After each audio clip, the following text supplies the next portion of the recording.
Okay, is it possible to play music on any standard saw?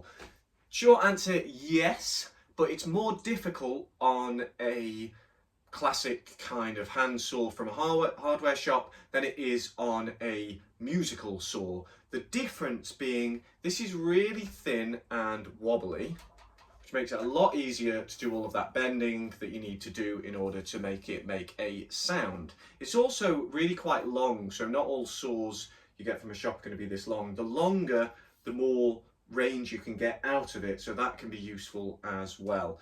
I believe also, although I don't understand the physics of it, that having a big taper, so a really thin end and a really thick end, is useful as well. Someone told me that, don't know if that's true.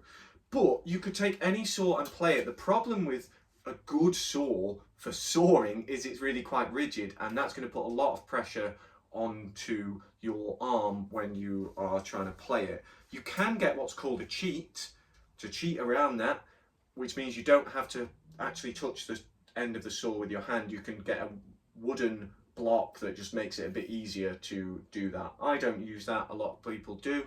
It's perfectly acceptable too, even though the name is a cheat. But yeah, any saw will do, but it might be worth getting a professional one just to make it easier. They are really quite expensive. They're going to be pretty expensive wherever you are around the world. I'll put a link to this brand, Muscle & Westfall, an American brand, and also there's a British brand if you're over here in the UK, as I am. I'll put a link to them as well if you want to check them out.